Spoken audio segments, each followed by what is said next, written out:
This is part 4 of 5 parts of hypothesis testing lecture, and in this part we're going to focus on comparing means. There are two different tests that we're going to look at. One is the difference of the means and the other is the mean of the differences. While it sounds like semantics, it actually makes a difference. So in the difference of the means, we're talking about independent samples, and the sample sizes may not be the same. And you'll notice when we test the hypotheses, we have the population mean of the first population equal to the population mean of the second one versus not equal to. We can have one-sided alternatives as well. In the mean of the differences, we have paired samples. There's a matching going on, and the samples are the same size. In this case, the null hypothesis is that the mean of the differences is equal to 0, or the mean of the differences is not equal to 0. It also could be one-sided, greater than or less than as well. Now these are parametric tests for testing means. There are also non-parametric tests such as the Mann-Whitney U test and the Wilcoxon-Rank sum test, and we could use those, but the tests that we're going to be using are the parametric tests, and they're more powerful than the non-parametric tests. If we're testing the difference of means, we can specify the hypotheses by looking at the specific values here, population mean of one equals population mean of the other, or that the difference is equal to 0, or another specific number. We may have a financial or economic reason for looking to whether the difference is equal to something other than 0. So we could ask whether the difference is equal to 0.02 or 0.03. So it is possible to have something other than 0 there. However, the most common is to use 0. That is, ask the question, is there any difference at all? We can have one-sided alternatives, and if we have a belief or test that we want to perform where there's one-sidedness, that is, one mean is larger than the other mean, in which case we would specify that in the alternative, and then the null would take care of everything else. We have two different forms of the test statistic for difference in means. The first one assumes that the population variances are the same. The second one assumes that they're unequal. So here we have the population variances are equal. We use something called a pooled variance. That's the SP squared. That's circled in green. And that is a form of a weighted average of the variances of the two samples. You'll notice in the numerator, we're taking the difference in the means compared to the hypothesized difference in mean, and then divided by the standard error, but the standard error now is going to be involving these pooled variances. Degrees of freedom are simply n1 plus n2 minus 2. Now fortunately, calculators, Excel, and statistical programs like SAS and R do these quite readily for us. In SAS, we'd use proc-t-test, and we'd use something called the pooled method. In Excel, for this particular test, we'd have two sample assuming equal variance in the data analysis segment of Excel. If we assume unequal variances, then what we have is a simpler t-statistic, but a more complicated degrees of freedom. And the degrees of freedom are actually weighted by the variances. So yes, that gets a bit messy, as you can see. In SAS, we'd use proc-t-test, and we'd be looking at the result for the Satterwhite method. In Excel, we'd be using t-test two sample assuming unequal variances. Your calculator has the same statistic, and it's in the tests, in the stats test, the two sample t-test. And there you would specify whether you're assuming equal or unequal variances of the population. So let's take a look at this. We're going to continue a previous example where we had a mean return of 12.94%, standard deviation of 15.21%, looking at returns over 48 months. Now what we want to do is look to see if the foreign equities If we add those to the portfolio, is that going to change things? So the way we're going to look at this is to see whether the equities, U.S. equities, are different than the foreign equities. So what we do is we look at the foreign equities. We see for the same 48 months, we have a mean of 17.67% and a standard deviation of 16.08%. And we want a level of confidence of 95%, which means a level of significance of 5%. And we're going to assume that we've got independent samples and they're drawn from a population with the same underlying variance. So we're talking about the equal variance with the pooled variance method.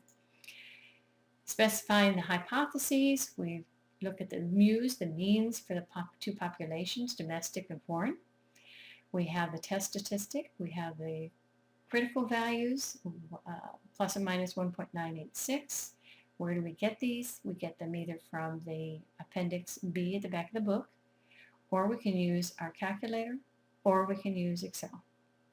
Then we perform the calculations. We get negative 1.4806. And you'll see that that is between plus and minus 1.986. So it's within the bounds of the critical values, so we fail to reject the null hypothesis. We would have to have something greater than the 1.986 or less than negative 1.986 in order to reject the null. Now let's take another example, and this time we're going to use SAS to perform the calculations. So let's consider the PE ratios of companies in technology industry, there are 12 of them, and companies in the consumer products industry, there are 10 of those. And we want to test whether the PE ratios are the same for the two industries. So these are actual PE ratios from a few months ago. Right now they'd be a little bit different, but from a few months ago. Now the way we do this in SAS, let me just point out some SAS language here. Proc import is when you bring a file in from Excel. So I put the data in Excel and then I brought it up into SAS. And what I do is I specify where I put it in SAS, which is my home directory in my SAS account, Drake PP1. And the Excel file is called lecture_example. And what I'm doing is bringing it in as a working directory Y1, a temporary directory if you like. And I'm going to bring it in as an Excel file. That's what the DBMS says. I'm going to replace, meaning if I rerun this, I'm going to, whatever the newest, latest, greatest version of the lecture_example is, it'll use that. And then I specify which sheet it's going to be on in my Excel file. And then I specify run, which means bring it all in, put it in Y1. Then I create a new temporary data set called Y2, and I set the Y1 in there. Now I can go use it. I'm going to proc sort by industry, which is going to tell me which industry it's going to be in terms of the consumer or the technology. And then I'm going to use proc t-test.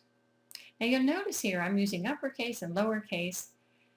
The case doesn't matter except for the actual name of the input file. Everything else can be upper or lowercase, so I use it with abandon here.